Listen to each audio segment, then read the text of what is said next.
Hello my fellow knights, this is Paul with Late Night Games, and I am here for day 5 of our VEDA challenge. VEDA being vlog every day in April. And the topic today is... I'm gonna ramble, because I don't have a particular topic. Why am I so blue? There's lots of light in the room, there's no reason for me to be blue, there's no blue source of light. That's not important though. But what is important is what I've been doing for the past hour and a half in the other room, which is watching a live stream. Not just any live stream, but I've been watching the International Tabletop live stream put on by Geek and Sundry with V.E.D.A. and Will Wheaton. And one, I love tabletop games. Two, it's bloody International Tabletop Day. I mean, that's just awesome. I think I've been hearing that this is the second year they've been doing it, but I don't know for sure. This is the first year I've found the series. Like, I didn't know about V.E.D.A.'s channel before then. Oh, come on, camera. Change the battery pack? Why you gotta be like that? Alright, I'll be back in a second once I get a charger. Okay, and I'm back with the thing now plugged in, so hopefully we don't run into a battery pack issue again. Now, as I was saying, I've been watching the tabletop live stream pretty much all day, and it's been fantastic. Just seeing the board games they play. Every time they play a game, I look into it and I see if it's one I want to get. Big problem, however, is it is International Tabletop Day, and I'm not playing a board game. Why am I not playing a board game? What is wrong with me? What am I doing with my life? Why have I gone so far off path? And why am I holding a sword in my hand? There's actually a reason I was holding a sword in my hand. Well, not a reason why I was holding it, but a reason why it was in arm's reach. Last night when I was working, like till 3 in the morning, a friend of mine came online, we started Skype talking after I finished work. Like, Paul, where's Elanore? I don't see Elanore in the background. A little detail for those who aren't aware, Elanore is a Scottish claymore that I own that's currently falling apart, but it's my most prized sword. And I was all, Elanore's in the living room, right next to the door to get into the apartment on my sword rack. It's not in the office. There's not that much wall space in the office. Damn it, I just moved the camera, so now it's not quite centered anymore. So yeah, she was all like, why isn't it in the background? I said I didn't have enough space, yada yada yada. She's like, well, do you even still have it? I'm like, of course. And she's like, bring it in. Pixar, it didn't happen. So I brought in Elanore, my prize. The reason it's tied together is the wood is starting to crack and the sword is becoming damaged. I'm gonna get it repaired, but until I do, I have it kind of tied up just to hold it together so she doesn't break on her own. Also, I have the 2 standard katanas my mother purchased for me for Christmas many years ago, which I have named Thanatos and Hypnos. Reason for that name is I got them at the same time, so I consider them sister swords, even though they're completely different. Now, this one I'm holding in my hand now, the black sheath, this is Hypnos.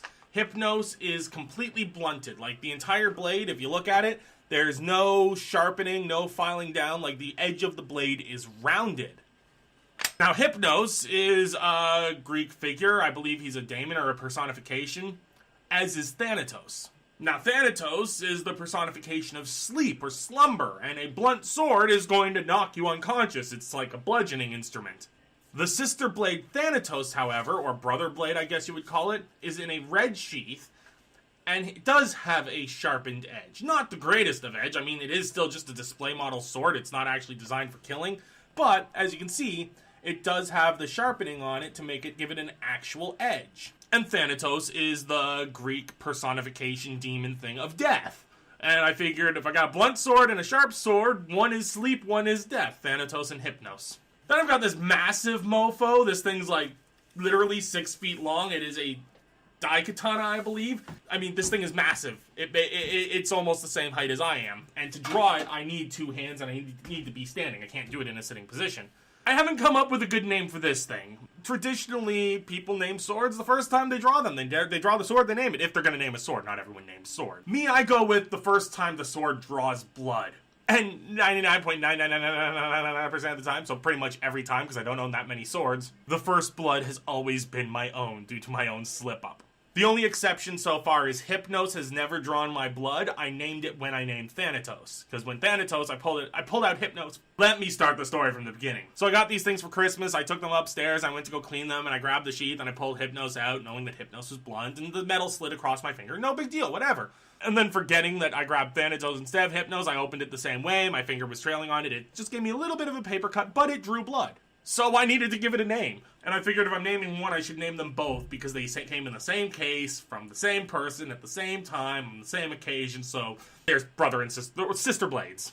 But I didn't come here wanting to talk to you guys about swords. I just wanted to talk about random shit. And I guess the swords are the random shit that were immediately around me. But in quick summary, before I go, these past 4 days of VEDA before now, they have been a lot of fun. I mean, day 1 through 3, they were pretty reasonable topics, pretty standard, nothing special with the way I edited them.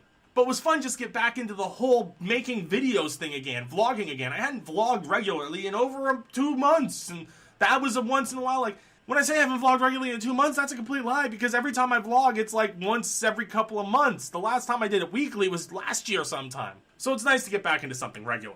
Also, with yesterday's vlog, the late night news, I really enjoyed that. Not only did I enjoy making it, and thank you very much, Farah, for joining me for it, but oh my god, it was just so much fun to do, so much fun to edit, and when I watched it, I couldn't stop laughing at myself. So I kind of think I'm going to build somewhere in my own house, because that was done at Farah's house, that's why it was completely unfamiliar, and the set was made in like 20 minutes as we just put stuff together. But I think in my own house, I'm going to set up, probably in my kitchen, an actual set, like backdrop on the wall and whatnot, so I can start doing this type of news report. I'm thinking maybe on a monthly or bi-monthly basis, on a bi-monthly or monthly basis, I'll be doing a news report with this Paul Knight character. Although Paul Knight is who I am, when I'm doing the news report, I kind of feel like playing someone a little more over the top, a little more ridiculous, just because I think it's fucking hilarious. So I don't know, was that late night news something you guys would like to see a bit more polished and a bit more refined? Or is it just fun as a one-off? Or do you like the unpolished, thrown together look of it? Like, do you want me not to start putting the extra effort into polishing it up? Let me know what you guys think, because you guys are one of the reasons I make these videos. But, as I said, a lot of it is my own creative outlet, and that was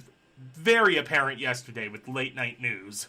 Well, my fellow knights, this is Paul signing off. I will talk to you guys tomorrow on the next day of VEDA. Keep gaming, and I'll see you next time.